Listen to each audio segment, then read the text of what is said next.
I came here on the suggestion of a friend who runs an apartment complex here.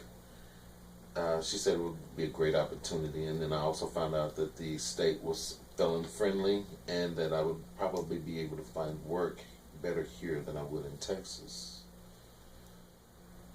I want to be able to recreate the security company that I once had before I actually went to prison.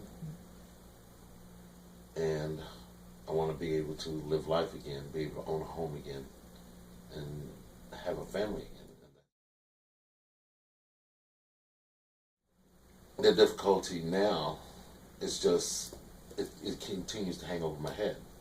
Even after 7 years, the public and the society, they see, a conviction 20 years old, and the guy has obviously made a change. I'm gonna say, as a black male, having a conviction, it's like that's double jeopardy already. So, I mean, we all need a break. No matter how you look at it, it's a prejudice. It is a prejudice.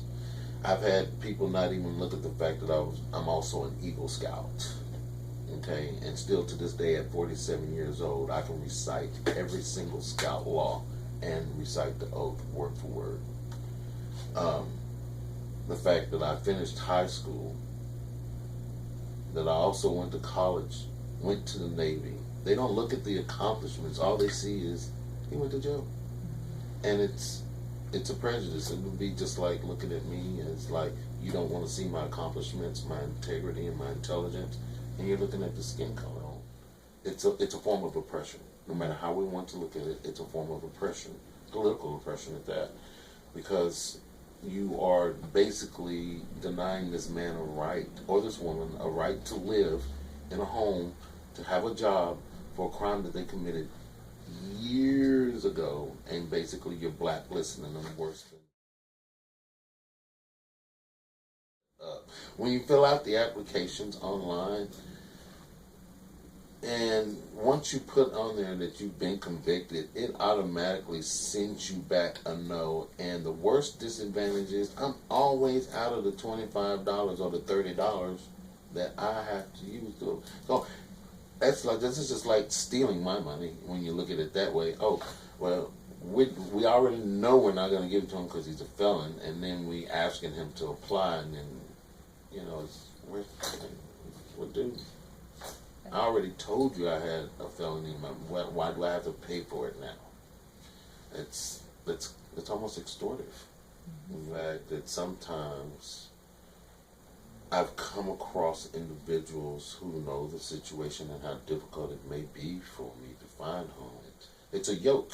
It's a yoke. I've helped you get a home because you're a felon, and now it's almost like we can talk to you any kind of way, we can treat you any kind of way, because we know that you don't want to like move out because it's too hard for you to find a place. And so we run into a lot of disrespect when we do find places.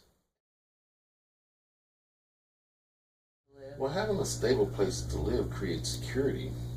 Once a person has security and he has confidence, once he has confidence, he has peace of mind, then he can live.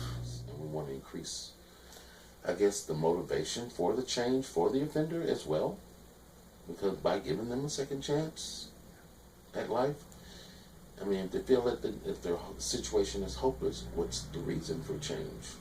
So we have to take the hopelessness away and make it hopeful, so that they have a desire to change and also become productive members of society.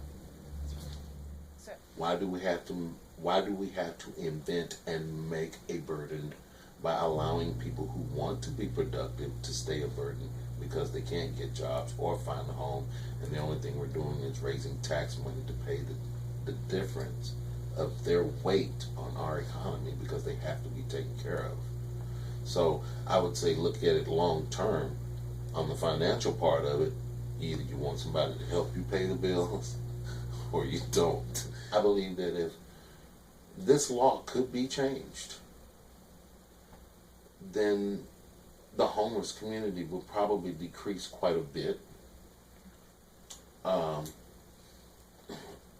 I believe that it would make a definite economic change in the community because you got more people working, and it'll also make a change for families. Even though they did serve their time, they have rights, and those rights should be enforced, where they can actually live comfortable and free in the home without fear of persecution or oppression of any kind.